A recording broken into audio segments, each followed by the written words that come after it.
Saddam Hussein مسلم تاریخ کا ایک ایسا بہادر اور نڈر شخص تھا جس سے یہودی خوف کھاتے تھے اور صدام کا نام سننا بھی پسند نہیں کرتے تھے۔ صدام حسین اکثر اپنے دیے گئے انٹرویوز میں بتاتا رہتا تھا کہ میں ایٹم بم اپنے ملک کے لوگوں کے لیے نہیں بنا رہا،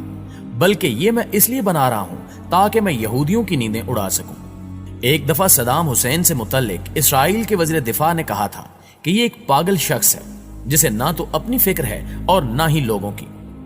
صدام حسین کفار کی آنکھ میں آنکھ ملا کر بات کرنے کا عادی تھا،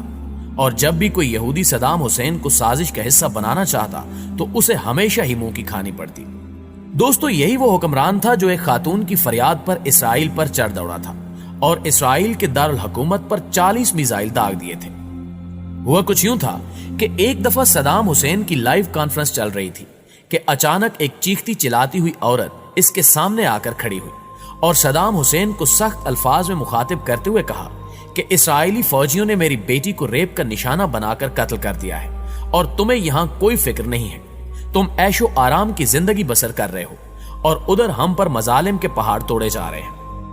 اس عورت نے مزید کہا کہ روزانہ ہمارے گھروں سے اسرائیلی فوجی ہم سب کی آنکھوں کے سامنے ہماری بہنوں اور بیٹیوں کو اغوا کر کے لے جاتے ہیں، جن کو بعد میں قتل کر کے پھینک دیا جاتا ہے، اور ہمارے چھوٹے چھوٹے بچوں کو سڑکوں پر گھسیٹ گھسیٹ کر مار دیا جاتا ہے۔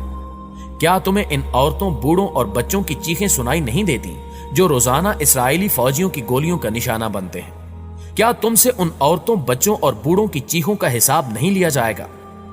اس عورت کی یہ باتیں سن کر صدام حسین رونے لگا اور کہا کہ اب اسرائیل کا کوئی بھی شخص صبح کا سورج نہیں دیکھ پائے گا، اور جس طرح یہودیوں نے ہماری ماؤں بہنوں کو رلایا ہے، میں اسی طرح ان کی چیخیں نکلواؤں گا اور ان کو تہس نہس کر کے رکھ دوں گا۔ لہٰذا اس کے فوراً بعد صدام حسین وہاں سے اٹھا اور فوجی قیادت کی ایک میٹنگ بلائی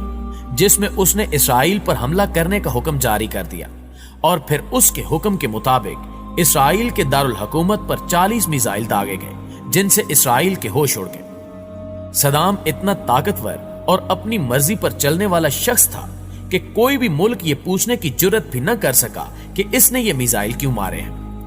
ان 40 میزائلوں نے اسرائیل کے دارالحکومت تل ابیب کو مٹی میں ملا دیا، جبکہ بڑی بڑی بلڈنگز تباہ و برباد ہو گئیں اور ہزاروں یہودی جہنم واصل ہو گئے۔ مطلب جب یہودی امدادی ٹیمیں اپنے مرنے والے یہودیوں کو اٹھا رہی ہوتی تھیں تو اوپر سے ایک اور میزائل گر پڑتا تھا جو ان کو بھی موت کے منہ میں بھیج دیتا تھا۔ اسی طرح یہ دن یہودیوں کی زندگی کا آخری دن لگ رہا تھا، لہٰذا تمام یہودی چوہوں کی طرح اپنے اپنے گھروں میں چھپ گئے اور مرنے والے یہودیوں کی لاشیں ویسے ہی